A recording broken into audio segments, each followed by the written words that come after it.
Pengantar ke tanbih, antara lain kita lihat bagaimana Farabi membedakan antara kenikmatan dan kebahagiaan. Orang awam itu mendefinisikan kebahagiaan, sa'adah, itu kenikmatan. Ya, orang hari ini menyebutnya kesejahteraan. Bahasa Arabnya ladzah, diterjemah dalam bahasa Indonesia lezat. Dalam bahasa yang lain kadang disebut enak. Jadi katanya Al-Farabi, lezat, enak, nikmat itu belum bahagia yang sejati. Dia baru level awal. Boleh kamu nyari enak, nyari bahagia, tapi jangan ketipu di situ. Kayak teorinya Plato kemarin, kamu seneng boleh, kamu pingin makan enak boleh, pingin kaya boleh, pingin pacar cantik boleh, tapi dia belum bahagia yang sejati. Kaya itu tidak sejati, karena kaya bisa miskin, ya kan? Makan enak itu tidak sejati, karena kalau kamu sakit, makanan seenak apapun nggak ada gunanya. Padahal kamu dapat kiriman makan enak itu kan kalau sakit. Kalau sedang sehat kan nggak ada temenmu bawain apel, bawain jeruk. Baru kalau kamu sakit dibawain. Padahal waktu sakit makanan enak itu rasanya nggak enak. Ya kan, berarti makanan enak nggak sejati. Makanya kalau mau ngirim temenmu makanan enak, kirim aja waktu sehat, jangan waktu sakit. Kalau waktu sakit dia nggak minat makan. Ya kan, kecantikan juga nggak sejati. Yang sejati kan kejelekan. Oke, jadi kenikmatan belum kebahagiaan. Nikmat itu sifatnya temporer dan berubah-ubah. Kalau kebahagiaan itu sifatnya biasanya lebih tahan lama, lebih abadi. Jadi dalam tanbih ada teori bedakan kenikmatan sama kebahagiaan. Kamu minum teh dan merasa nikmat, itu kan temporer. Kalau nggak percaya, ambillah satu gelas lagi, habis itu ambil lagi sampai gelas ke-6, gelas ke-7, jadinya nggak enak sudah teh itu. Temporer. Beda sama misalnya kebahagiaan, kamu paham pengetahuan, paham, nanti di situ disebut lebih abadi. Punya ilmu tertentu, kamu paham teorinya Farabi, alhamdulillah enak ya. Seandainya ditambahi lagi, yang kamu paham lagi, tambah enak lagi. Seandainya ditambah lagi, ilmu tambah paham, kamu tambah lama tambah senang. Itu bedanya kenikmatan sama kebahagiaan. Seenak-enaknya apa ya? Seks lah, seks itu kan dianggap puncaknya kenikmatan. Itu pun juga nggak tahan lama. Paling kamu berapa detik, berapa oh ya kan, bisa diulang pak, ya ulang aja. Sak kuatmu wis ping piro, ulang lagi. Semalam terserah berapa ronde, tapi akhirnya juga ndak enak. Kalau sudah kesekian kali itu sudah ndak enak sudah. Itu dunia. Ya kalau kiai zaman dulu itu bedanya di surga sama di dunia. Kalau di surga itu kebalikannya, tambah lama tambah enak. Jadi sama bidadari ini enak, ganti lagi lebih enak lagi. Sehari 70 kali itu tambah enak. Dulu Pak Yai saya jelasinnya gitu. Jadi tambah enak terus itu. Tapi kalau di dunia ini enggak, gradasinya menurun.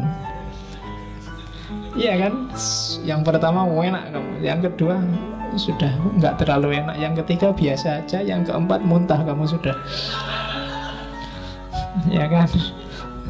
Loh itu dunia, makanya dia tidak sejati. Kebahagiaan di level itu tidak ada nilainya. Ya kamu boleh, bukan berarti jangan. Karena kalau yang nikmat aja belum kamu lewati, dilewati itu berarti dirasakan terus dilampaui. Ya kamu tidak akan tetap bisa mencapai kebahagiaan yang sejati. Saya tidak akan kawin pak, saya mau ibadah terus. Karena kenikmatannya ibadah lebih abadi, lebih membahagiakan. Tapi kalau kamu tidak kawin, ya tidak bisa kamu mencapai puncaknya nikmatnya ibadah ketika membahagiakanmu lewat jalur ibadah. Makanya kayak di agama Hindu itu ada aliran namanya tantrisme. Tantrisme itu bagaimana orang mencapai ekstase ketuhanan melalui jalur itu.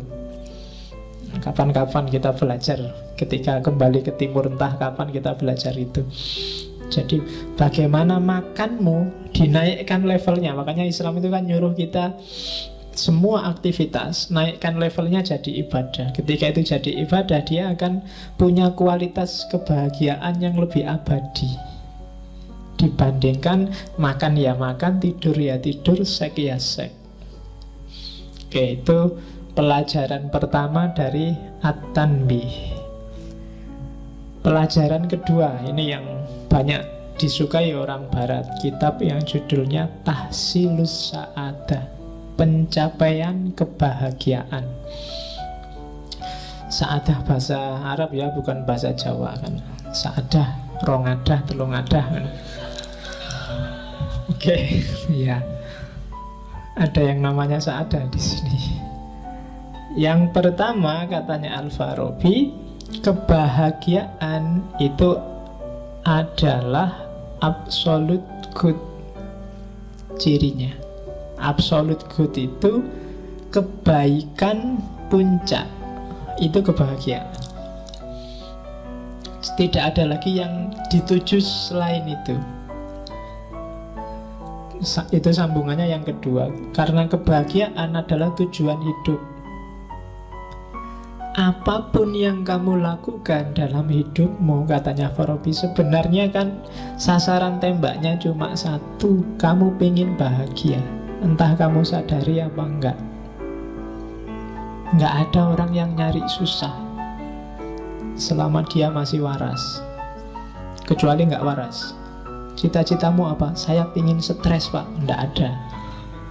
Semua orang pengen bahagia. Saya pengen depresi, Pak, tidak ada. Saya pengen gila, Pak, tidak ada. Setiap orang secara fitrah dia pasti ingin bahagia. Dan kalau sudah bahagia selesai, dia tidak pengen apa-apa lagi sesudah itu. Maka dia disebut absolute good. Kebajikan puncak itu kebahagiaan.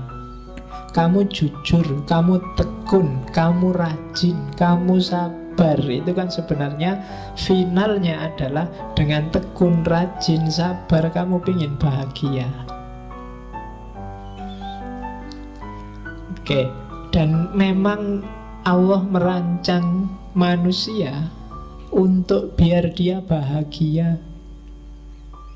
Tujuan Allah bikin kita di bumi ini kan untuk biar kita bahagia. Allah ingin kita seneng. Makanya Allah ngasih banyak fasilitas yang cocok untuk kita hidup. Kan bumi dan isinya ini kan pas banget untuk kita hidup. Kenapa sih kok Allah sempet-sempetnya ngasih kita yang pas luar biasa untuk hidup kita? Karena Allah ingin kita bahagia. Apa-apa mudah, apa-apa tersedia. Kalau ada yang kurang kok ndak ada, biasanya karena pokal kita sendiri. Tapi Allah menyediakan full dan gak ada bayarannya, gratis. Kalian dikasih tangan cuma 2, dikasih kaki 2, dan itu pas. Dan dikasih akal. Akal itu kan luar biasa. Gak ada hewan yang dikasih akal selain manusia. Jadi ya kan kita kan hewan jenisnya, hewan yang berpikir. Jadi Tuhan menciptakan kita itu untuk bahagia. Maka barang siapa galau, bete, sumpek, sedih, kamu sebenarnya sedang melecehkan Tuhan. Kamu sebenarnya sedang menyinggung perasaannya Tuhan. Sudah dikasih macam-macam kok kamu masih bete, kamu masih galau. Itu yang bikin kemarin waktu kamu kecil, waktu kiai-kiaimu selalu bilang bahwa bersyukurlah. Dengan syukur nikmatmu akan ditambah. Karena seandainya akal kita normal, sebenarnya melihat semua fasilitas dari Tuhan tadi, pasti kita akan bersyukur dan bahagia. Seandainya ada masalah sekalipun, ya mungkin setiap orang tidak ada yang tidak punya masalah. Kalau di persentase, mungkin masalah hidupmu itu tidak ada 10%-nya nikmat dan kebahagiaan yang kamu dapat dari Allah. Silahkan kamu tulis nanti pulang dari sini, sebenarnya problemku itu apa sih? Tesis yang tidak selesai-selesai, atau skripsi yang tidak mulai-mulai, atau apa. Itu ke problem-problemmu kan seputar-seputar itu aja. Pacar yang nggak dapat-dapat, atau yang sejenis itu kan.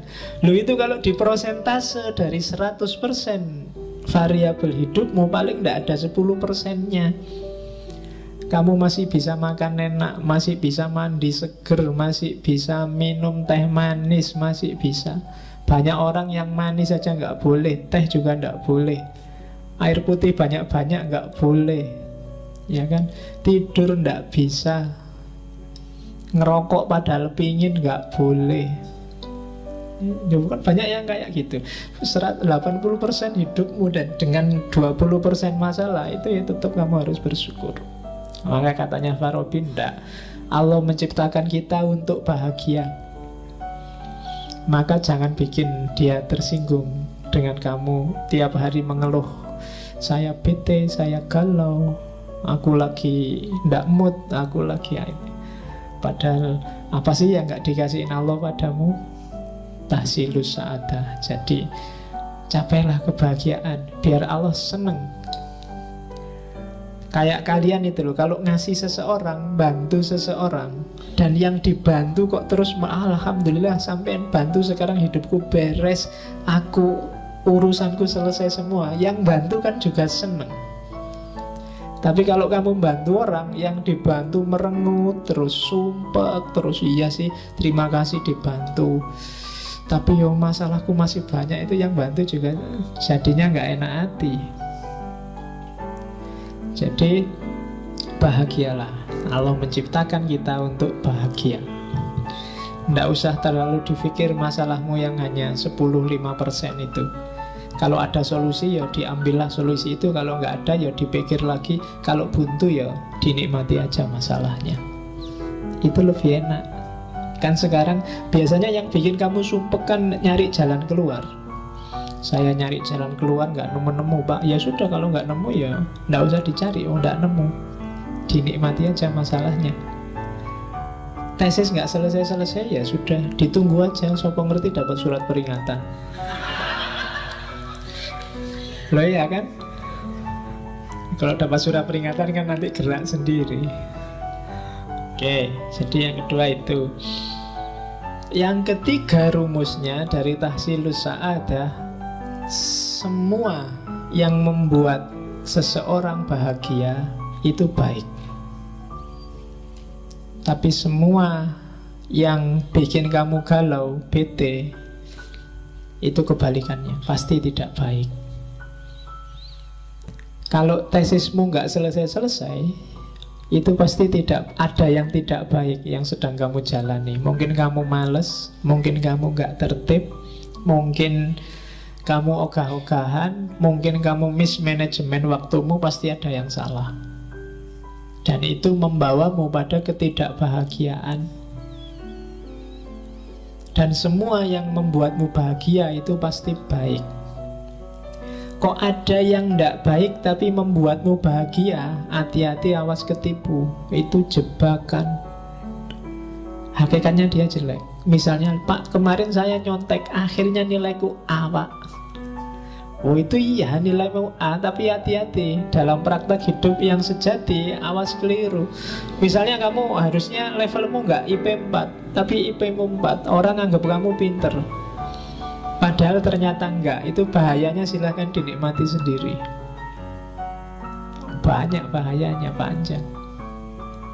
Jadi pokoknya yang bikin kamu bahagia pasti baik. Kok kamu bahagia dengan hal yang tidak baik, itu sebenarnya bukan bahagia, atau sebenarnya itu nikmat sementara, ladzat tadi. Tapi resiko tidak bahagianya sangat panjang. Nah, oke. Saya tidak sholat, tidak apa-apa itu Pak. Aku tidak puasa, biasa aja kan. Tidak masalah, Allah juga nggak cerewet, nggak marah-marah. Iyalah. Kamu ngitungnya sekarang,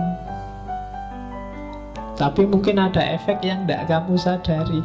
Karena ketika Allah nyuruh sesuatu, itu mungkin rahasianya tidak sekarang saat ini, tapi ada skenario yang dibikin sendiri oleh Allah untuk mekanisme hidup kita. Karena Allah pasti tidak butuh sholatmu, tidak butuh puasamu, tidak butuh zakatmu. Jadi segala yang membuat bahagia itu pasti baik. Atau kebalikannya, kalian melakukan kebaikan kok tidak bahagia ya Pak? Ketika kebaikan tidak bikin kamu bahagia, berarti ada misunderstanding. Ada pemahaman dan pengetahuan yang belum kamu jumpai. Kayak di Plato kemarin. Saya jujur Pak, tapi kok sumpah gini hasilnya Pak. Kok malah rumit hidupku. Harusnya jujur itu bikin bahagia, tapi kok bikin aku malah galau. Ada yang keliru dalam pemahamanmu tentang kejujuran dan kebahagiaan dari jujur. Konsepmu mungkin salah. Mungkin bahagia menurutmu apa? Atau jujurmu itu jangan-jangan bukan jujur yang sejati, tapi jujur yang terpaksa. Atau pasti ada yang keliru. Pokoknya rumusnya katanya Farabi, perbuatan baik hasilnya pasti bahagia. Rumusnya di situ. Semua yang bikin bahagia pasti baik. Kalau ada yang enggak, pasti ada yang salah. Terus katanya Farabi lagi, rumus keempat, orang tidak cukup hanya paham dan sadar, tapi juga dia harus ingin dan target. Ini dimensi praktis yang kemarin tidak ada di Plato. Paham teorinya dan sadar pentingnya itu belum cukup.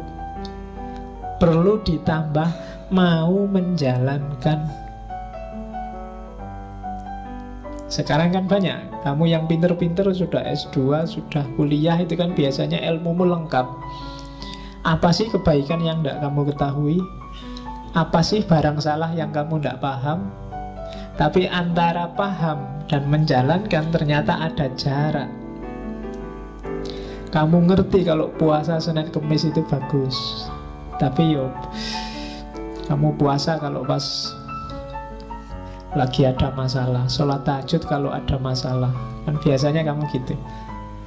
Nah, jadi ada jarak katanya Frabinda. Tidak cukup hanya kamu ngerti dan paham teorinya, tapi juga harus niat dan menjalankan isi teorimu. Nanti detail pemahamannya di belakang. Tapi ini penting. Jadi kehendak itu jadi kunci. Kamu ingin bahagia atau tidak? Ada nggak orang yang sasaran hidupnya nggak bahagia? Ada. Termasuk orang yang salah identifikasi tentang apa itu bahagia.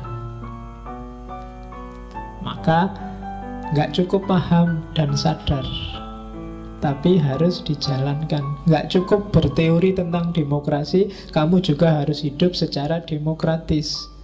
Nggak cukup teori tentang anak soleh, kamu juga harus hidup kayak anak soleh. Saya ngerti Pak, caranya jadi wali biar disayang Allah, biar ya nggak pentingnya. Kamu mungkin belajar Rumi dari Cak Kus, belajar filsafat tiap minggu, belajar hikam selapan sekali itu kan, tiap Selasa apa itu. Kamu tahu dan sadar, waktu ngaji itu kan kamu manduk-manduk. Iya ya, memang kayak gitu, selalu gitu. Tapi keluar dari sini ndak jalan. Kamu ndak berkehendak untuk menerjemahkan itu dalam kehidupanmu. Dan itu sumber masalah. Kenapa kamu nggak bahagia? Kenapa nggak bahagia? Karena ideal yang ada di kepala dan hatimu ternyata tidak nyambung sama praktek hidupmu sehari-hari. Maka jadi masalah. Kalau menurutmu rokok itu jelek dan kamu tidak bisa meninggalkan rokok, itu kan siksaan luar biasa. Sambil ngerokok kamu, aduh ini sakit jantung ini, sambil nggak menikmati. Iya kan, tidak nyambung, kamu tidak bahagia. Mending kamu anggap serokok ini bermanfaat, bagus bagiku, tidak tahu buat orang lain, pokoknya bagiku bagus. Itu lebih enak rasanya rokok. Tapi kalau sambil ngerokok kamu nonton gambarnya itu, aduh, merokok bisa membunuhmu, wah mati ya. Jadi sambil ngerokok kamu mati gini kan itu. Iya.